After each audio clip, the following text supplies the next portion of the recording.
And ഇനി ഒരു main കാര്യം എന്ന് പറഞ്ഞാൽ നമ്മൾ കുറച്ച് കാര്യങ്ങൾ തീരുമാനിച്ചിട്ടുണ്ട് ഗൈസ്. നമ്മൾ കുറച്ച് കാര്യങ്ങൾ തീരുമാനിച്ചിട്ടുണ്ട്. അതിൽ മെയിനായിട്ടുള്ള ഒരു ഏറ്റവും വലിയൊരു ഇമ്പോർട്ടൻ്റ് അനൗൺസ്മെൻ്റ് എന്ന് പറഞ്ഞാൽ ഇനി ടി വിയിൽ റിക്രൂട്ട്മെൻറ്റ്സ് ഉണ്ടെങ്കിൽ അത് ബെല്ലാരിയിൽ നിന്ന് മാത്രം.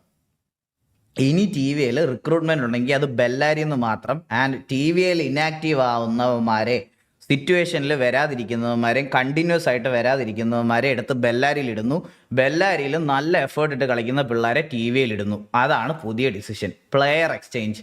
അത് മാത്രമേ ഉള്ളൂ. ഇനി ഒരാളെ പുറകെ നടന്ന് വിളിച്ചു വരുത്തേണ്ട അവസ്ഥ ടി വിക്ക് വരത്തില്ല. ആ കാര്യം നിങ്ങൾക്ക് ഞാൻ ഉറപ്പ് തരാം. ഇനി അങ്ങനെ ഉണ്ടാവില്ല. ഇനി ബെല്ലാരിയിൽ നിന്ന് മാത്രം. ബെല്ലാരിയിൽ എഫേർട്ട് എടുക്കുന്ന പിള്ളേരെ ടി വിയിലിടും.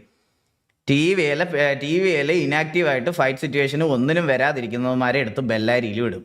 അതാണ് ഇനിയുള്ള തീരുമാനം. അതിൽ കൂടുതൽ വേറെ ഒന്നുമില്ല. ഇനി അങ്ങനെ ആയിരിക്കും നമ്മൾ കളിക്കാൻ പോകുന്നത്. T V X Bellary thank you so much for the 40 pro. Thank you so much. അല്ല, ബെല്ലാരിയിൽ എഫേർട്ട് എടുക്കുന്ന പിള്ളേരെ നമുക്ക് ഇങ്ങോട്ട് കൊണ്ടുവരണം എന്നുള്ളൊരു കാര്യം ഞാൻ കുറേ നാളായിട്ട് വിചാരിച്ചിരുന്ന ഒരു കാര്യമാണ്. ആൻഡ് മെയിൻലി നമ്മുടെ മീറ്റിങ്ങിൽ രായൻ മുന്നോട്ട് വെച്ചൊരു നല്ലൊരു ആശയമായിരുന്നത് ബെല്ലാരിയിൽ എഫേർട്ട് എടുക്കുന്ന പിള്ളേരെ നമുക്ക് കൊണ്ടുവരണം. പക്ഷേ അവിടെ കൊണ്ടുവരുമ്പം ഈ ബെല്ലാരി ഡൗൺ ആവരുത്. ബെല്ലാരി ഇപ്പം നല്ല രീതിയിൽ കളിച്ചോണ്ടിരിക്കുക.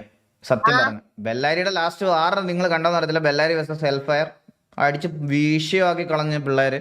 അത് മനസ്സിലായോ? വേറെ ഗാങ്ങിൽ പൊട്ടൻഷ്യൽ ഉള്ള പ്ലേയേഴ്സ് ഉണ്ടാകില്ലേ ബ്രോ? എക്കോ ബ്രോ മടുത്തു. അതായത് വേറെ ഗാങ്സിൽ നിന്നിട്ട് ഈ പറയണത് പോലെ ടി വിയിൽ കയറാൻ വേണ്ടി മാത്രം ഇതാക്കി നിന്നിട്ട് ഇവിടെ വന്നു കഴിയുമ്പോൾ അവിടുത്തെ ആൾക്കാരുമായിട്ട് കോണ്ടാക്റ്റും മെയിൻറ്റെയിൻ ചെയ്ത് ഭയങ്കര ഒരു വൃത്തിയായിട്ട രീതിയിലോട്ട് പോകുന്നതിലും നല്ലത് കുറേ നാളായിട്ട് ബെല്ലാരിയിൽ എഫേർട്ട് എടുക്കുന്ന പിള്ളേർക്ക് ചാൻസ് കൊടുക്കുന്നത് തന്നെ.